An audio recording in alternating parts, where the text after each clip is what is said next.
Yes. Yes. Professional football in America. Don't keep me at arm's length, national panel. Ooh. How everything changes and everything stays the same in the NFL. Week 1, hope springs eternal-ish. Let's go.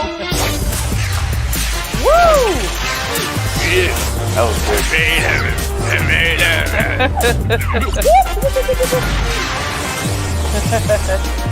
Everybody on yesterday's panel said it wasn't going to be close, so you're getting their mutes, all right? Here you go.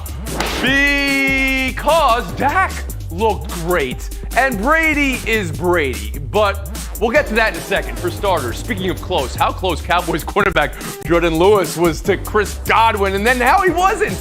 The contact there, Lewis's head goes back into the left. This is the play the Buccaneers needed to set up their field goal and win the game and keep their hopes of 17-0 going, and for which all consequence springs. So let's start there. Sarah Spain, is that offensive pass interference? No, that is a kind of push that would not send him going to the ground were he not running backwards and caught up in his own feet. I think that's why we react to it that way, because it looks so aggressive. But in the end, that's such a subjective call because there was a lot of jostling before that final move. And it was the trip that made us feel like that was the definitive moment in the exchange. I think there was plenty going on before that. It was just a matter of where his feet were when he got in that position. I'm okay with no call. And this is such an inconsistent call in general that I think trying to blame the game on that play would simply be a cop-out for the other things that happened before and after. Mona Shelburne, was that offensive pass interference? I'm going to say no also. I didn't think it was. I thought there was a little bit of hands going on, but I didn't really see a push. I think the cornerback was more just off balance. And after the game, they weren't making any excuses. They didn't blame it on that. I think if you're the Cowboys, you look at the missed field goals, you look at CeeDee Lamb's drops. There's a lot of other reasons they lost that game, and it wasn't that play. Lee?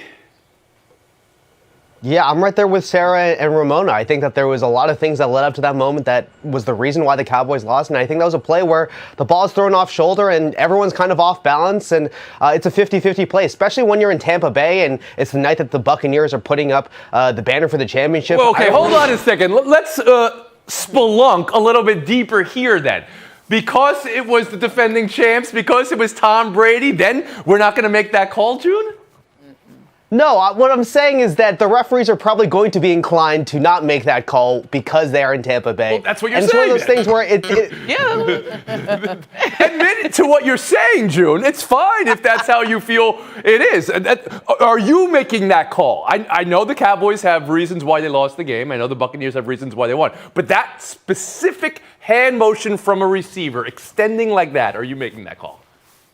No, I'm not. And Justin Tinsley, how about you? Leave it to the Cowboys to have an egregious call on a pass late downfield on the road to decide a game for them. Do I think it was offensive pass interference? Yes, but I don't think it cost them a game. There were too many self-induced errors for the Cowboys throughout the game. They missed the extra point. They missed the 31-yard field goal. They missed the block on the goal line for Zeke, which would have allowed them to walk in. And at one point in the first half, they had a false start on the entire offensive line. There were too many self-induced errors for me to say that was the play that decided the game. Well, I'll bring Sarah here. You've heard before, he's an MVP caliber player. He doesn't get that call, or he gets that call, right? A Super Bowl champion team at home on the opening night with the greatest quarterback of all time. Does that factor into it all? Should it? Go ahead, Sarah. Well, no, it shouldn't at all, no. But I don't think we can remove the humanity of the people who are making those calls, whether or not is that defender all-pro, one of the best known. Are they going to get the benefit of the doubt on the play because of who they are and their play in the game before that? How have they been calling the rest of the game? Of course it shouldn't be. It should be, did this apply to the rules that we use to decide whether something is or not? But you have to remember that they're all humans. We went into the game wondering if the Buccaneers are going to be better than they were last year, right? That was our discussion on yesterday's show. And they won with a little bit of an escape. You know, they had some tense moments late. Arians refusing to call a timeout at certain times. You go in wondering if the Cowboys are going to disappoint, if Dak is going to look like Dak. And it was definitive. A tremendous performance for Dak Prescott. June, where do you want to start? Your number one takeaway from the game? It was the fact that Tom Brady looks better at throwing the long ball than he has in a long time. He was 7 of 10 last night, throwing balls longer than 15 yards. I mean, in his last year with the Patriots basically created an offense that was basically him throwing short passes and keeping things really safe. He looked way more confident throwing deep balls last night than he has in a long time. I think part of that has to do with his receiving core, but it's also Tom Brady's 44 years old, and he's somehow still getting better. It's truly, truly ridiculous. Yeah, you read that report, I'm sure, June, that some Buccaneers coaches thought Brady was primed to have his best year ever at 44 after seeing him last night. Are you on board with that?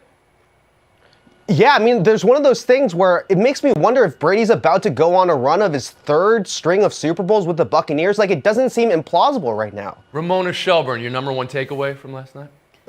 Look, we went into this game thinking, let's just hope Dak looks okay. Jerry Jones even said it's David versus Goliath out there.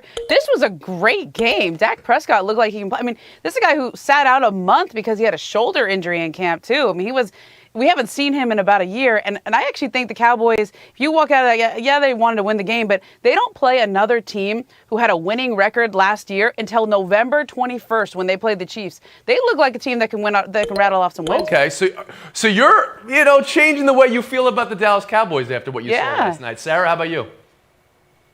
Yeah, I agree with Ramona. It's mostly Dak, right? Mentally and physically, he didn't seem to have any fear in putting his body out there, and then his play was spectacular. I think the defensive side of the Cowboys is what we're all wondering about, and they were better. It certainly was better, but I don't think that we should get confused by the statistics at the end of the game to tell us what kind of defense this might be. I think Bruce Arians said it himself at halftime. We gave them the takeaways. They didn't take them away. So if you have a less generous offense, I should say, that you're playing against, will the Cowboys still look like they can get the stops that they need? So it isn't always a shootout, and so it's not required so much of Dak. But I think that's it. The interesting thing I heard someone say yesterday was every team in the NFL except the team that won last night feels better about their championship title chances. And that's because the Bucs did look a little bit more human than everybody was saying. They're going to go undefeated and win it again. Everybody's back. I do think the Bucs also made me think a little bit about what was it for you in Tampa's game? I know the Godwin fumble late in the game makes it a completely different game, right? I mean, Tampa could have gone up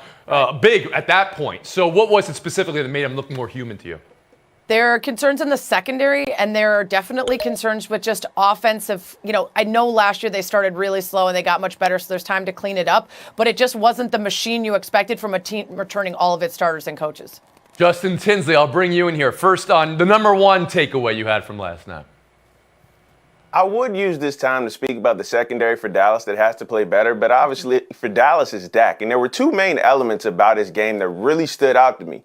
His average release time last night was 2.93 seconds, and only two quarterbacks in the league last year had a quicker release time, which means he was carving up a really good Tampa defense. And Tampa blitzed around 37% of the time. And each time they blitzed, he had 8.5 yards in attempt, and he threw all three of his touchdowns against the blitz. Like, you wanted Dak to play great in his first game back, but I don't know if anybody saw this coming. And this is a great sign if you're a Dallas Cowboys fan. You never really got the full Kellen Moore, Dak Prescott relationship. Last year was so disjointed. Now seeing it, and now that Dak's been paid and everything, everybody's happy. Do you really believe this offense can go to the level that they need to be to make them a contender? I mean, you just mentioned last season, before Dak got hurt, he was on pace for a historic season. Right, but the team was 2-3. They had one of those wins was against Atlanta, a game they gave away. I mean, they really weren't, that he was thriving offensively. But do you believe this team can be a contender the way they looked last night? I'm on national television, Tony. You're saying the word contender with the Dallas Cowboys, and I know how this goes. This can be a really good team if they don't have self-induced errors, and of course they got to stay healthy. But this offense has a world of potential. Listen to you. You can't say it because the defense is. Sarah, I'll bring you in here. Are you prepared to say it? No, I don't think in the end the Cowboys are going to be contenders. I think the defense is still going to be an issue, and there's too many other strong teams. Shelburne? I will go out on a very long limb and say the Dallas Cowboys are contenders to win the NFC East. Oh, you see, now everybody says that's fine. I'm just asking an honest question. People thought, well, the Buccaneers were the best chance to repeat. Or maybe not the best, but a team that could repeat. Could go 17-0, some people on this very network said. And here were the Cowboys with them the entire way last night. June, I'm not putting words in anybody's mouth, just from what you saw with those eyeballs. I mean, I was really impressed with how Dak looked coming off that injury. It was way better than I thought he was going to look. If Dak looks really good, he's going to be one of the best quarterbacks in football. They're going to have as good a shot as anyone to be one of the best teams in the sport. That right there, ladies and gentlemen, one of the best teams in the sport. You guys are so paranoid about these buttons I have here. So what? Maybe you'll say a bad word. Who cares? Give it to me. The last play of the game. All right, this is something I love. I think we're close to getting to a place where something like this could work. Cowboys had all wide receivers, running backs, and runners in the field. That's a formation there that I used to do in college with rugby, right? But we just need one rugby coach to teach them how to pitch these balls. Pollard has to take the hit while rolling his shoulder to pop it out and back. If he does that, we're going to see a touchdown this year from a rugby play. I know we are. Just a little pop. You got to run the annexation of Puerto Rico. Little bit this. Ba, ba, ba. Ba, ba, ba. I feel like you're offering consulting services, Tony. Give him a call. Annexation of Puerto Rico will work. Quarterback class, but the most anticipated rookie quarterback class in some time gets going in week 1. Let's start there. Trevor Lawrence, #1 pick, taking on the Texans. Zach Wilson and the Jets going up against the Panthers. Mac Jones, he's starting for the Patriots against Miami. Will Trey Lance get run versus Detroit for the Niners? And maybe Justin Fields could sniff the field for Chicago versus the Rams, unless Andy Dalton is QB1, as we know, right, Sarah Spain? Ramona, rookie quarterback most likely to shine in their debut. Well, I'll go with Zach Wilson because I think he had the best preseason of all the rookie quarterbacks.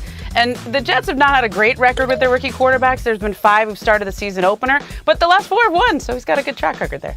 All right, I'm not sure Ken O'Brien has much of an impact on Zach Wilson. Specifically, what you saw in the preseason, you think that is going to portend to a good start to his career? I mean, Tony Romo's comparing him to Pat Mahomes. Right? Okay. I mean, that's Sarah Spain, rookie quarterback most likely to shine?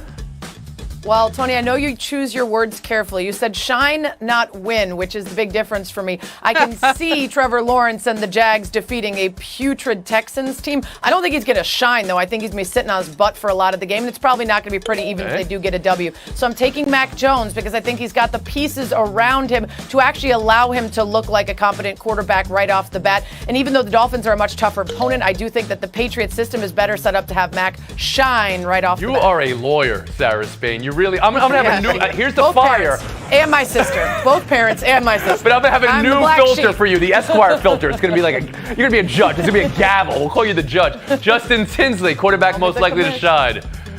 Yeah, if this was about a quarterback thriving in week 8, then I'd take Justin Fields, but there's no way I'm putting him on the field against Aaron Donald. So I'm going to go with Trevor Lawrence, despite no #1 overall pick who's a quarterback winning their first career start since David Carr. And despite that offensive line being terrible, it's just with Houston, I love Tyrod Taylor, but I think the conversation around Deshaun Watson is going to be a conversation before, during, after the game. And all season long for anything that's about to worth the damn for Houston. So I'm going with Trevor Lawrence. And June Lee. Yeah, I'm also going with Mac Jones like Sarah. I mean, he's got Johnny Smith and Hunter Henry around him. They went out and got a lot of pieces in the offseason. They've got a balanced running game with Damian Harris and Ramondre Stevenson. There's a lot of really interesting things happening with the Patriots offense right now. And Mac Jones looked awesome in the preseason, 69% completion percentage. He looked like one of the best rookie quarterbacks in this class during the preseason. So I'm really excited to see what this looks like as he translates. Does anybody think Trey Lance might come in for a dozen plays? And might he shine, Sarah Spain? Might there be sunlight on Trey Lance? Yes. It actually might be the brightest light, just not over a sustained amount of time. I think he's going to come in. Oh, well, now that you're saying the light is bright. Wow, what's going on? These are words. Well, we're going to have one shining moment. Sarah. Buy or sell two. Bills, Steelers. Everybody so high in the Buffalo Bills, a Super Bowl hype train. And Josh Allen's got a league MVP hype train as well. Pittsburgh. They were 11-0 6 games ago. Feels like it was 600 games ago. Sarah, what you buying in this one? I am buying the Bills. I am on that hype train. I've been on the Josh Allen train for a number of years while all of you were still wondering about those brain farts. I said, forget those, watch the rest of it. And he's only gotten better since. They added to their pass rush, which is one of the things that they wanted to focus on in the offseason. He's got incredible weapons, and they are ready and have been for the last couple of years to step into those expectations and build on them every year. So big on the Bills. I'm going to ask for more words than that. Choose your words. Are you saying they are a Super Bowl winning team? I currently have them losing to the Chiefs in the AFC Championship. Okay. But they could win it all. Justin Tinsley? Be surprised. Yeah, I'm buying the Bills as well, even though the AFC East is going to be really intriguing this year. The Bills have an MVP candidate and their quarterback. I think Stephon Diggs can lead the league in yards. And I remember that image of Stephon Diggs in the AFC Championship game, watching the Chiefs celebrate last year. And I think that's going to motivate them all season. And also, I just think they're a better team than Pittsburgh. June? I'm really interested to see how the Bills are going to react to having higher expectations this year. There was so much talk around them last year about, are they for real? Is Josh Allen for real? And then I think as the season went on, people were like, oh, this is for real. Josh Allen's really, really good. I'm curious to see with the rest of the division getting better, with the Patriots getting Mac Jones, with Tua maybe taking a step forward this year, how they're going to react to that, and also them kind of being a Super Bowl contender, Super Bowl favorite in the eyes of the media and the fans for the first time, how they're going to respond to those expectations. Mona Shelber. Look, Pittsburgh had the lowest rushing yards of any team in the NFL last year. They went out and get Najee Harris in the first round. I think they get a really good running back, and they get that attack back on track. And as you mentioned, Tony, they were 11-0 before COVID problems and all of the scheduling issues derailed their season. So that's not a team to sleep on. They had a couple of other issues in addition to COVID. I mean, the 11-0 was kind of smoke and mirrors to begin with. All right. Buy or sell 3 Saints-Packers, the beginning of the Jameis Winston era for New Orleans. And there is heat here for comeback player of the year for Winston. And the beginning of the end of the beginning of the end for Rodgers, Green Bay, maybe-ish. Justin, what to buy in this matchup? I'm buying New Orleans, and I read a really interesting stat. In 121 more career starts for Aaron Rodgers than Jameis Winston, he only has 1 more career interception than Jameis. So I know what a really good Green Bay team with Aaron Rodgers looks like. I just don't know what a really good New Orleans team with Jameis Winston looks like. So I'm more intrigued for New Orleans. Are you buying into this Jameis Winston comeback player of the year take? Yes, I am, because I think he's going to have a really good season. I think he's going to have a really, really good season. June. I'm also buying this Jameis Winston thing. I think it's so interesting to see what he's going to do with Sean Payton. There has been a lot of quarterbacks who have kind of bloomed late in his career, and Jameis Winston has an opportunity at 27 years old to do that. I think the precedents are kind of guys like Kurt Warner and Rich Gannon. It's going to be interesting to see whether or not, with this new atmosphere, with 2 years off from starting regularly, if he's going to be able to take that next step forward as a quarterback. Ramona Shelburne. Look, I know we've been talking about the last dance or the last season or whatever we're calling this Aaron Rodgers season here in Green Bay, but they're still a really good team, and I think they get off to a good start here. Dara Spain. Yeah, I mean, I'm picking the Packers. The intrigue is with the Saints. And with all of you who seem to forget that so much of football is between the ears. I don't understand how everyone's just all of a sudden convinced that Jameis Winston goes, Sean Payton somehow convinces him to stop making bad decisions. I'm fascinated by that. It's just, people saying he's going to be a top 10 quarterback. Just you watch, Sarah. I ain't say top 10. You know, Sarah, I gave you the points for your argument here. You said between the ears, and then you pointed at your eyes, which is technically between your ears, and he had the LASIK surgery, but I don't know if that's what you want to do. That's it for Shelburne and Spade. Justin Tinsley, June Lee. Showdown, 2 minutes.